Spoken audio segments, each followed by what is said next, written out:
Hello, good evening, everybody. Welcome to the Countless Vlogcast. I'm your host, Justin Rich. Today, my guest is Keith Dent, certified relationship coach and author of In the Paint: How to Win at the Game of Love. So, hope you guys enjoyed the show. Tune in. You can watch it afterwards on Facebook, my page, and on YouTube under the Countless Vlogcast. Alrighty. Good evening, Keith. How are you? Hey, Justin, how you doing? I'm doing well. Glad. So, tell us a little about yourself. Well, I'm just glad to be here. Thank you for having me on tonight. Yeah, my name is Keith Dent. I'm a certified relationship coach out here out of Jersey. But of course, with virtual, I work out anywhere. I've been doing it for the past 10 years. I'm also an author of In the Paint: How to Win at the Game of Love.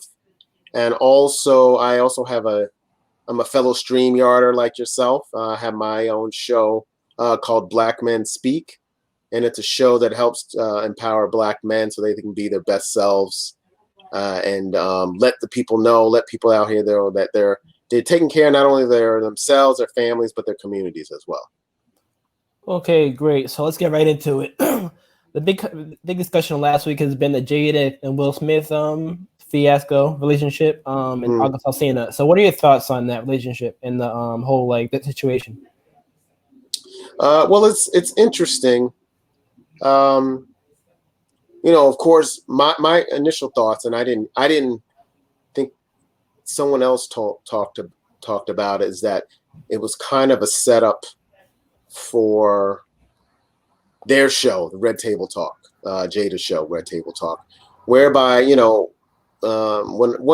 when I watched it, of course, because you start to hear the comments back and forth, and when I watched it, there were a couple of things that came to mind. One, that it was 4 years ago when this came out, or when this actually affair happened. So I'm sure they've had their time to heal, deal with the issue. Why it came out now, who knows? I mean, I do have an idea.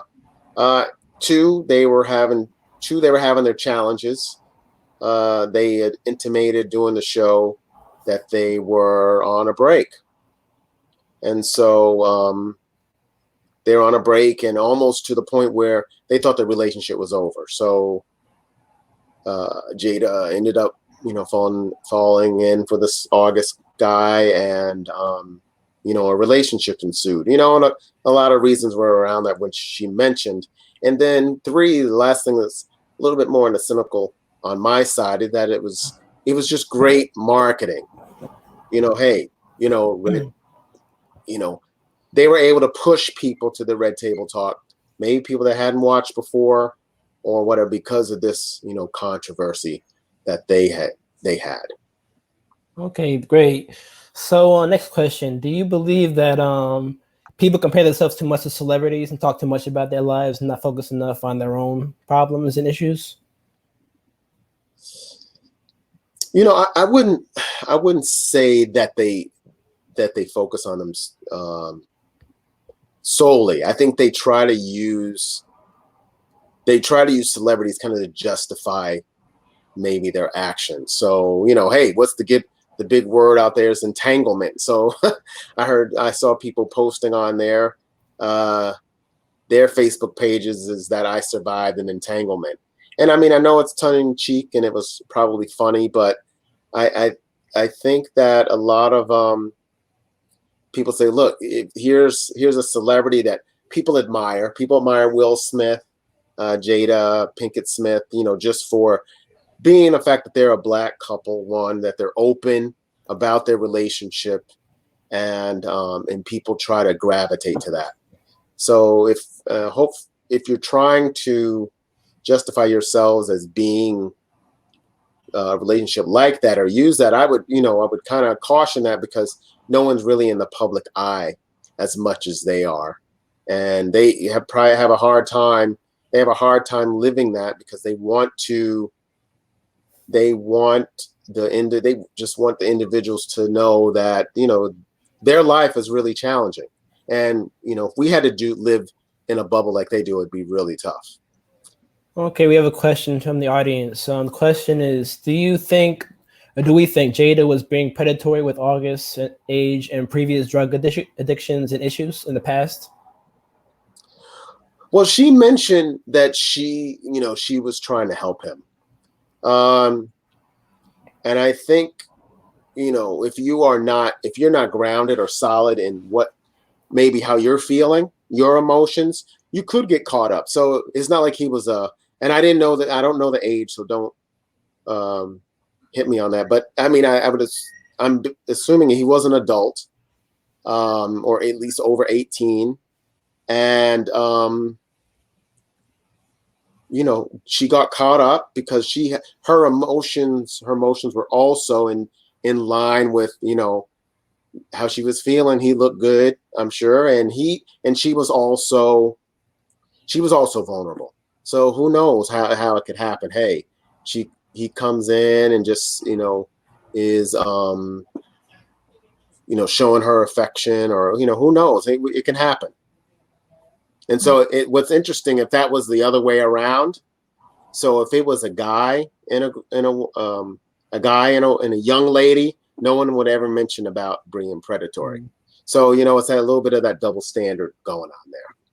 Okay, great. So to transition a little bit too, what do you think about the disconnect between men and women on social media too? Because I see a lot of posts with women and men posting single. I'm single, I'm looking for like a relationship too. But I never see few people talking about actually getting engaged or relationships too. So what do you think the big disconnect is between men and women, social media, and like real life?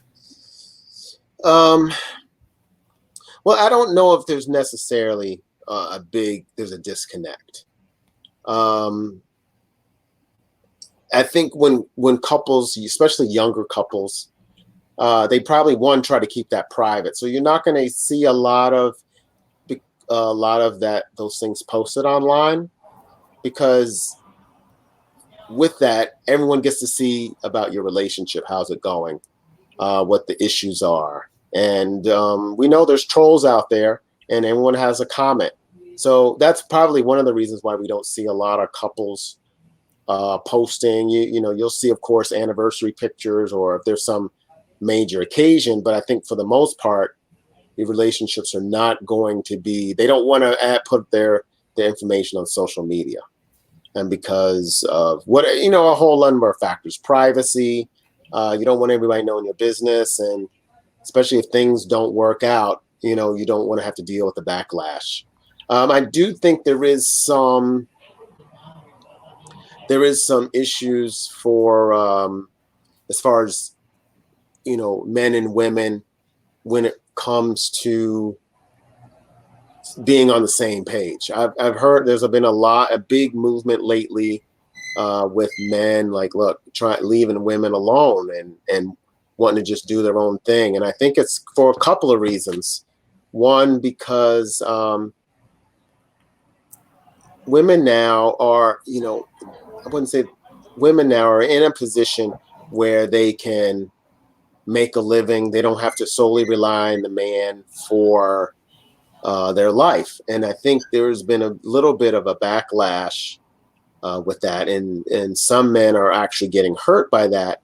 And so instead of dealing with their issues and acknowledging that they're, vulnerable and hurt, they just like, well, look, I'm going to give up relationships and women altogether.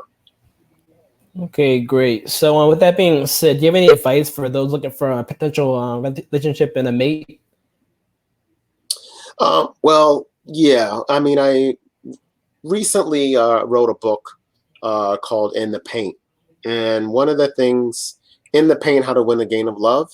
And I used basketball analogies for a couple of reasons. One, I think it's easy to understand, and especially for men when we are not good at communicating. So I think one of the main things is one of the challenges nowadays is that people don't use dating as a way to get to know the person. And I think with the fast pace of life nowadays, everybody's on a timetable. So if you don't show yourself to be worthy right away, then they're out, and then you have to start over again. So one of the main things that I wanted to talk about. So use dating for, like using the basketball analogy, use dating like practice. So one of the parts of my book is that there was a coach, and people may know, people may not, but John Wooden, he was a coach for UCLA, and he was one of the premier coaches that had, Kareem Abdul-Jabbar played for, Bill Walton. And so what he used practice for was a way to get to know his players and understand his players. And he would take really copious notes. So when it got to, so the next day, if he needed to tweak something, he had the notes. And the goal of that was to make his team better. And so in my book, I talk about that, where you should use your dates and take notes. Maybe not, of course, right after the date, but at least set some time. What went well? What did you like about the person you were with? And then use that the next time you have a date. Or if it didn't work well, why didn't it work well? So when you meet the next person, you will know what you have to do. One, what you have to do differently, and two, what the person that the mate that you really want to reach, what are some of the qualities that they possess? Okay, great. So moving forward, what needs to happen for like us to create more like marriage and relationships moving forward? It's a great question. I think in order to create marriages, and this may be a little bit unconventional, but I do think we shouldn't wait so long. So I've been married 22 years. And I got married when I was 20, and I'm just trying to backtrack, but when I was 28. And so the thing about relationships, and when you don't think about, the clock starts ticking when you have kids. When you have kids, the relationship changes drastically. So when you start later, so let's say right now, the average age, I think, for marriage for guys is 28 and for women is 26. So when you start your relationship that late, so then the next part is going to be kids, because you don't want to wait too late to have your kids, health reasons or just whatever plans that you have. So you really don't get to know your partner in enough time. And so before you know it, once the kids come, the relationship changes. So one, I think we should just start to forget about what we see in the media. We should start to try to marry earlier.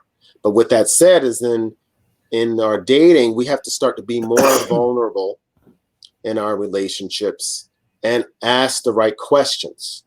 And those questions should be based on what you want to see in a partner. And then if after you've had, and it may take 1, 2, or even 3 dates to ask those questions. And if you get those answers and they actually mesh with what you're looking for, then hey, move forward. If they don't, then you have to move on. And I think that's where the disconnect is, that, oh, we expect they're going to change, or they're going to get better. We're going to see the potential in the person.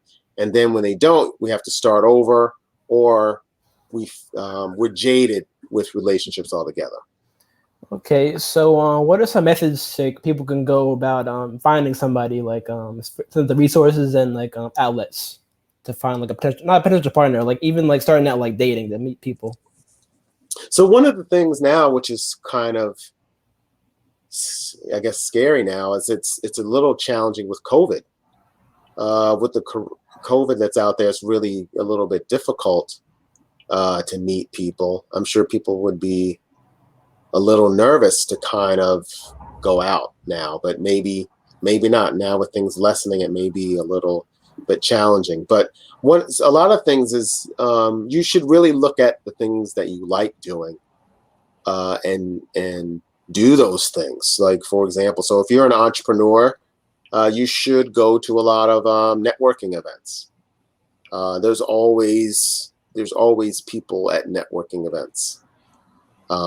So go to those things. I'm sure there's even virtual networking events as well. And one of the things they try to do is they try to have little one-on-one sessions where you can get to know somebody. And so who knows what can happen from there. Another good way is to, and you may sound corny, but volunteering at an organization. You want to run into individuals that have kind of the same mindset as you. So if you're a Christian and you go to church, volunteer, because you have to find an opportunity where you can talk as well. I mean, in church is going to be a little challenge because you're there for the Lord. You're there to kind of learn and be a better Christian. It's going to be hard to really talk about what your likes and dislikes are then. But if there's events that the church has, you should try to go to those. Okay, great. So another question, for those that have given up and feel discouraged with like dating now to like the older crowds and like even people, the younger crowds too, with social media too, like it's like the main resource it seems though too. Like you said, like finding people, like volunteering, entrepreneur, networking too. But do you have any advice for people that may have given up or feel discouraged in this dating scene? I think if you've given up, you should reach out to someone, maybe a therapist, and ask why. Because I've always looked at those things. If the relationship didn't work out, it was a learning experience. I think we put too much emphasis on the relationships that just don't work out. And that we're never going to find anyone. But hey, there's always people out there that you can meet, and you just never know what the plan is in store, what God may have in store for you, or if the stars are aligned. You just never know, so you just can't give up. But if you are struggling with maybe your self-esteem or why you pick certain people, then that's maybe a reason to talk to someone. Okay, great. So in terms of relationships too, how do you make it work too, from stages, from like the butterfly stage to the like I guess relationship stage, so like I guess if people are like in a rut or like having problems too. If you could break it down by stage. Okay. In the butterfly stage, things are great. You have that wonderful, pit in your stomach. And so that's really the time where you want to ask the right questions, where it is you want to go. And so once you get to that, and let's say you're married, you just got married, you really want to know what the person's personality is. And I kind of one of the things I lead with that in my book, and it's called the Temperament Survey. And then I also use that when I'm the first time I meet clients, because your temperament is going to be the main thing that's going to drive everything that you do in life. It's going to drive your how you approach work, how you deal with your finances, how you communicate, maybe even when you're intimate. So I try to do that because it helps the couples understand their communication style.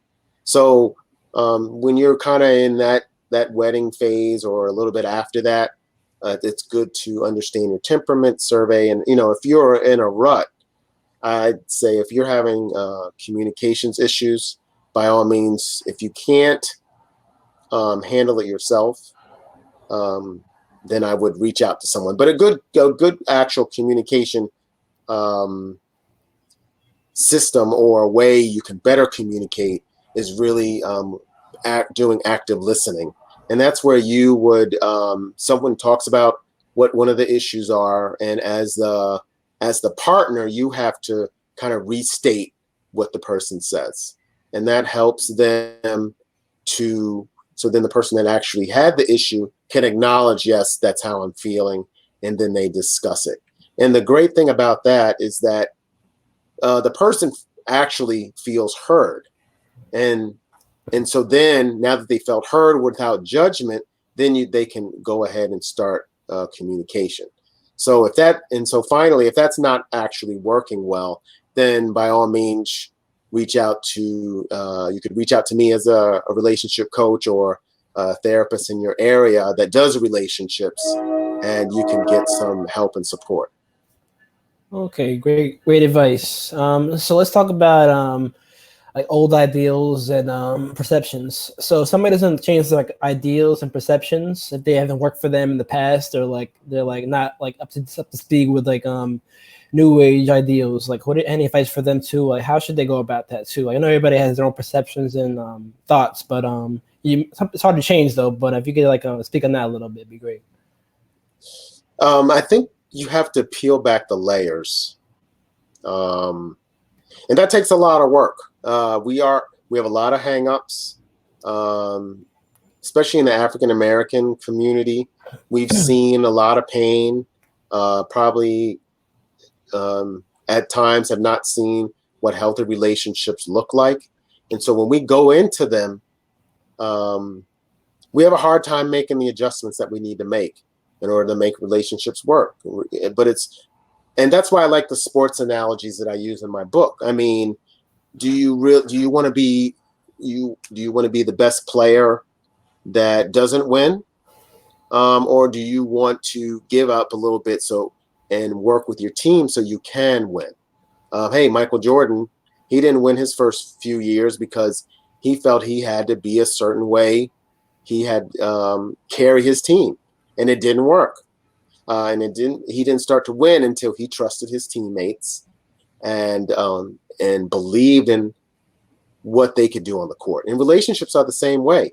If you don't trust your partner to do certain things or to be a certain way, and you feel you have to be guarded and not share and not be vulnerable, your relationship's not going to work. So you really have to think about those things. Okay, so part two of that question. What are some other issues that need to be addressed and unlearned in terms of relationships and dating and I guess like self-care, like as individuals and as like partners? Well, yeah, self-care is really self-care is going to be ongoing. I have to say, because one of the misconceptions I think also in relationship is that you're not going to change over time. And so if you feel that your spouse in 10 years, 15, 20 is going to be the same, if you're blessed enough to have a relationship that long, that's not going to happen. They're going to change. And so therefore you either have to change with it, or be, I guess, open to your partner being different and not being that person. Because I do hear that a lot. Well, this is not the same person that I married. But if your expectation is that the person you married is not going to grow or go through different iterations of themselves, then that's a fantasy world. Okay, great. So you've been married for almost 20 plus years now, and you're an expert and you have a book. If you could talk about how do you measure compatibility, and I guess you could break it down by like stages too, in terms of like talking stage to going on dates. Well, interesting thing is I think I'm not a big astrology person, but I know a lot of people use that for compatibility. But I do think if you understand personalities, temperaments, you can be compatible with anyone. If you are willing to be open and communicate and learn from the person. So, because good example, my wife and I, we are different in a lot of ways. She likes running. I like biking. I'm a big sports person. She likes sports, but she's not as passionate in sports. She likes pop, and Prince is her favorite artist. I'm more of a jazz person. So, those are differences right there. And I could go down the list, go on and on. But The relationships work because I respect. We're able to communicate, and when there are challenges, we try to talk them out. Now, does that say we get angry at one another? Sure, those things are going to happen in any relationship, and so you just have to learn to understand what the issues are and to work with them. Okay, great. So this question may be different for everybody too, but what does it mean to be consistent in a relationship, in marriage? Consistency, I like to call that, walking the talk. Consistency is just doing and saying what you're going to do. And you hear that a lot. I usually hear that a lot when women are talking about their husbands. And they say, well, he's not as consistent as he used to be. He used to do this for me. He no longer does do that. We used to be able to talk, communicate. He no longer communicates. And then I'm at my end of my rope. But I think it's really more saying what it is that you're going to do and doing it. And if not, don't try to justify why it wasn't done. Acknowledge that you made a mistake and you move on. Okay, great. So what are some ways people can develop chemistry and connectivity, like from like the beginning stage to the middle stage? I think you develop chemistry and connectivity by doing activities. And I know doing activities that each of you enjoy. So you can see what it is that you each enjoy doing, and you can connect around. And so that's interesting. That's a big thing about sports that makes it so great, is that each night is different. LeBron may score 30, 40 points one night, but then there may be another one of the players that may get hot and they have a career night. And so but that's in the moment, and it's something that will stand up and people can enjoy. And I think a lot of times couples don't try to explore different things. They stick to what they know and not just go out and try something different. And so if both partners haven't done a certain thing, but they go ahead, and they're open to trying it, I think that's a bonding moment that they can always share. And it may carry them over to being more open to doing things, and also just open when challenges come, because you can look back and say, hey, we experienced something that we had never done before, and now that we're having these issues, we know we'll be able to get through them because of the experiences we had. Okay, great. So final question. Let's talk about the importance of therapy in relationships too, in terms of good and bad. Because it could be going there to start the relationship or going there to fix an issue. So talk about the importance of therapy. I think therapy is important, and we don't do enough. We don't do enough of it as the African American community. I think because we are, and that may be a couple of reasons. One, we don't know.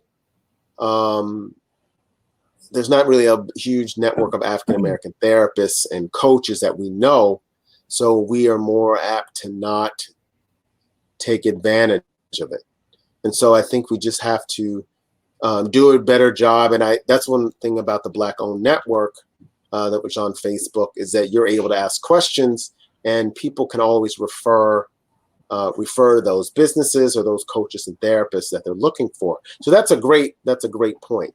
So I think we just need to do it more often.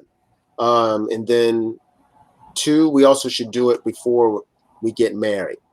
Because I think a lot of times, and I noticed this when I used to go to marriage events or like marriage where they would show the dress and all the different vendors. And I would be there because I thought that was the perfect place to meet couples.